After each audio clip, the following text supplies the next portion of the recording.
Welcome to True Crime Sleep Stories. Tonight we step into one of the most unsettling chapters in American criminal history, a story of generational pain, fractured minds, and the tragic consequences when darkness takes hold of a family. Imagine a quiet Philadelphia neighborhood in the 1970s. A local cobbler, a man who mends shoes for a living, harbors secrets so profound they unravel into violence that spans 3 states. What began as a life marked by unimaginable childhood suffering spiraled into a series of home invasions, robberies, assaults, and 3 heartbreaking losses of life. What makes this case particularly haunting is the involvement of the perpetrator's own young son, drawn into the chaos under the weight of a father's influence. This is the story of Joseph Kallinger, known as the Shoemaker, a man whose life was shaped by abuse, mental illness, and delusions that he believed came from a higher power. We'll explore how trauma echoed through generations, leading to crimes that left families forever changed and communities on edge. But before we immerse ourselves in your full story, let's take a quick moment to hear from our sponsors.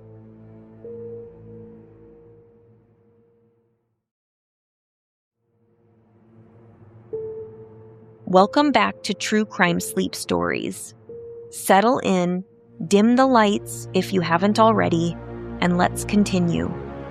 Tonight's story is told with respect for those whose lives were touched by these events, the victims who suffered, the survivors who carried on, and the families left to grieve. We focus on the facts, the human elements, and the broader lessons. Joseph Lee Brenner III was born on December 11, 1935, in Philadelphia's Northern Liberties Hospital. His early life was unstable from the start.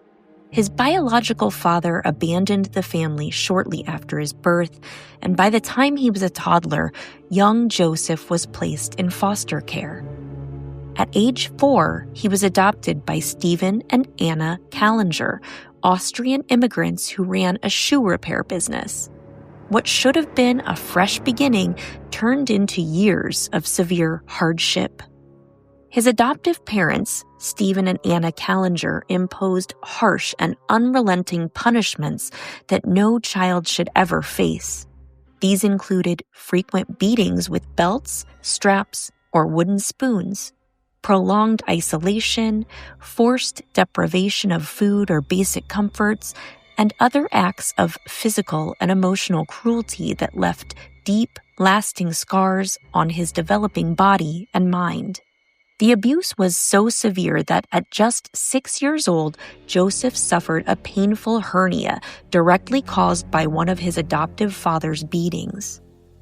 After he underwent surgery at St. Mary's Hospital to repair it, his parents told him a disturbing and confusing story. They claimed the doctor, Dr. Daly, had not only fixed the hernia, but had also performed an additional procedure to remove evil from his body, specifically to keep certain parts of him small and prevent him from ever doing bad things with them. In their household, they used childish terms like bird to refer to his genitals, framing the surgery as a way to make him a good boy forever by limiting his natural development.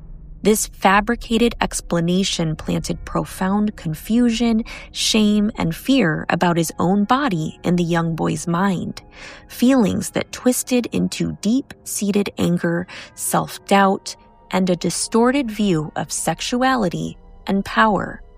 These early experiences of betrayal, pain, and misinformation became the seeds of profound psychological distortion that would echo painfully through the rest of his life and tragically into the lives of others.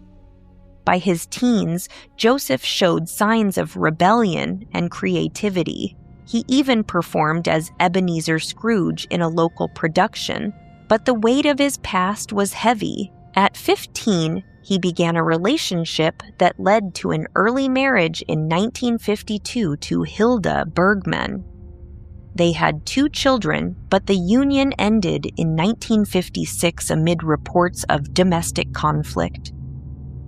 Joseph remarried in 1958 to Elizabeth Baumgard, and together they had 5 more children. He took over the family shoe repair shop, earning the nickname the Shoemaker. Behind closed doors, however, the cycle continued. Joseph reportedly replicated some of the harsh treatments he had known, creating an environment of fear for his wife and children. Over the years, he faced mental health struggles, including periods of amnesia, suicide attempts, and incidents of arson that damaged properties he owned. In 1972, 3 of his children bravely reported abuse to authorities. Joseph was arrested, evaluated, and scored low on an intelligence test while receiving a diagnosis related to paranoid schizophrenia. Psychiatrists recommended supervision, but the children later recanted their statements, possibly under pressure, and Joseph received probation with mandated treatment that he did not fully pursue. Around this time, Joseph's mental state deteriorated further into a profound and disturbing psychosis. He began experiencing intense, persistent hallucinations that he described in detail during later interviews and court testimony. One recurring vision involved a disembodied head floating in the air, which he named Charlie. He claimed to hold ongoing conversations with this apparition, which spoke to him directly and issued commands. Alongside these, Joseph reported receiving what he believed were explicit instructions from God himself.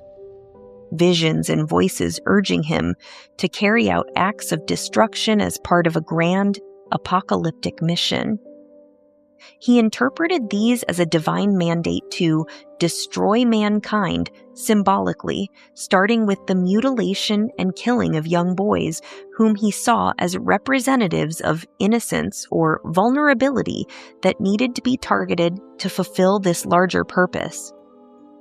These delusions blended religious fervor with deep-seated rage from his past, convincing him that obedience was not only required, but would elevate him in some cosmic way.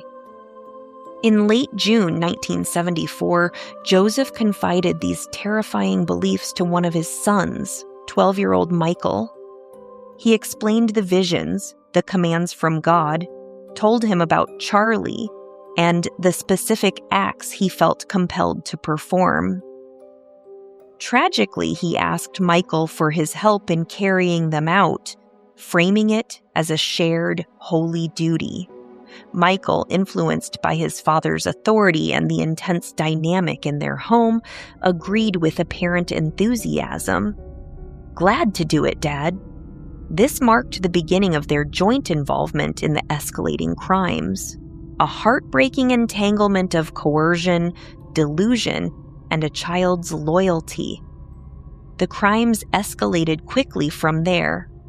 On July 7, 1974, 10-year-old José Collazo, a young Puerto Rican boy from the neighborhood who was playing outside, became the first victim.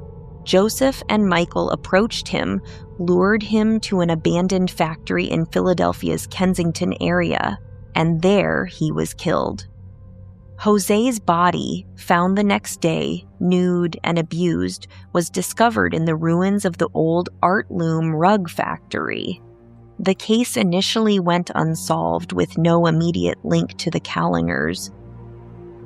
Just weeks later, on or around July 28, 1974, came the loss of Joseph's own son, Joseph Jr., often called Joey. Earlier that month, Joseph had taken out large life insurance policies, totaling around $50,000 on Joey and another son, naming himself and his wife as beneficiaries in the event of accidental death. Joey, who had recently returned home after a stay in a psychiatric facility for behavioral issues and had reportedly run away briefly, was restrained at a demolition site in downtown Philadelphia. He was drowned there, with his body later discovered buried under rubble weeks later. The initial cause of death could not be definitively determined due to the condition of the remains, leading authorities to treat it as suspicious but not immediately charging anyone. Joseph claimed Joey had run away, but when he attempted to collect on the insurance, the companies refused, citing concerns over foul play. In later admissions during interviews and court proceedings, Joseph maintained that this act, too, was carried out under the divine orders he followed, part of the same delusional mission that drove the earlier crime. These two losses, first a neighborhood child, then his own son, set a chilling pattern that would soon expand into the multi-state home invasions. They highlight how Joseph's untreated mental illness and commanding delusions turned inward on his family before spilling outward into broader terror. From late 1974 into early 1975, Joseph and Michael carried out a series of home invasions across Pennsylvania, Maryland, and New Jersey. Posing as salesmen, insurance agents, or repairmen, they gained entry to suburban homes. They bound residents with electrical cords cut from lamps and appliances, robbed them of jewelry and cash, and subjected them to threats, humiliation, and assaults. Survivors described a pattern. Victims were often forced to undress, tied up, and terrorized over hours as more people arrived at the home, unaware of the danger. These break-ins occurred in places like Lindenwold, New Jersey, Susquehanna Township, Pennsylvania, Baltimore, Maryland, and Dumont, New Jersey. In one instance, they targeted women playing bridge, holding them captive and stealing thousands in valuables. No fatalities occurred in most of these encounters, but the trauma inflicted on the families was immense. Lives upended by fear, violation, and lasting psychological wounds. The spree reached its tragic peak on January 8, 1975 in Leonia, New Jersey. Joseph and Michael entered a home on the pretense of business. They overpowered the initial occupants, an elderly woman, her daughter-in-law, and others, and bound them. As family members and friends arrived throughout the afternoon, each was restrained. 8 people in total became hostages in what turned into hours of ordeal. Among those who entered was 21-year-old Maria Fasching, a kind-hearted nurse who lived nearby. She had come to check on the elderly resident, a family friend in need of care. When Maria resisted demands during the chaos, standing firm in her refusal to participate in harm, she was taken to the basement. There, she was fatally stabbed. Her courage in that moment saved others from further escalation, but it cost her life. A bound victim managed to escape and alert neighbors, who called police. Officers arrived to find the surviving hostages and Maria's body. The intruders had fled, discarding a blood-stained shirt nearby in their haste. Investigators connected the dots swiftly. The shirt's laundry marks and manufacturer tags traced back to Philadelphia. Fingerprints from prior scenes matched Joseph's records from his 1972 arrest. Eyewitness descriptions aligned, and evidence from the Kallinger home linked to stolen items. On January 17, 1975, Joseph and Michael were arrested. trials followed in Pennsylvania and New Jersey. Joseph pleaded not guilty by reason of insanity, describing visions and divine commands. He claimed to be guided by God to carry out these acts as part of a larger purpose.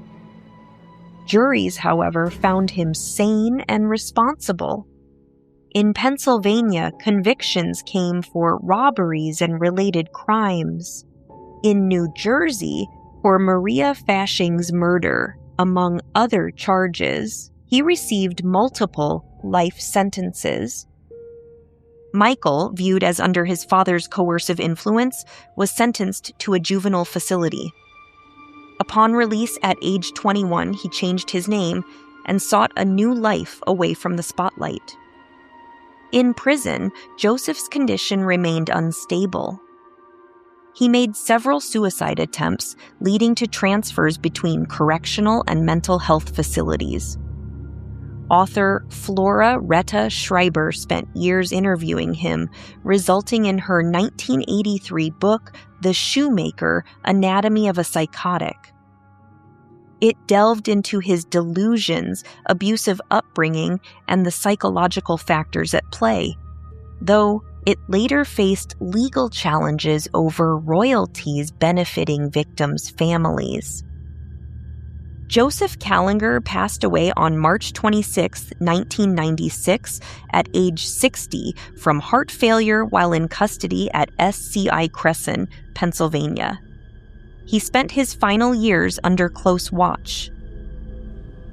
Looking back, this case serves as a somber reminder of how untreated trauma and severe mental illness, left unaddressed, can echo through families and communities with devastating force.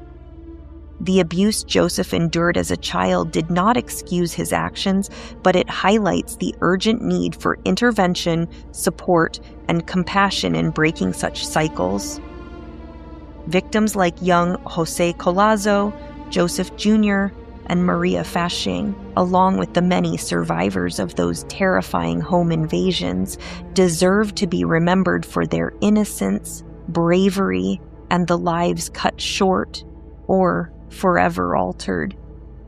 Their stories remind us that behind every sensational headline is human suffering, and safety, mental health care, and vigilance in our neighborhoods matter deeply. That brings us to the end of tonight's episode. Thank you for joining me in the quiet shadows where these stories live. Until next time, stay safe out there and lock your doors. True Crime Sleep Stories is hosted and created by Kelly Brink, produced with the support of our dedicated team. Subscribe, rate, and review us on your favorite podcast platform to help us keep telling these haunting tales. Visit patreon.com/KellyBrink for exclusive content and to join our community. We'll meet you in the shadows next time. Good night.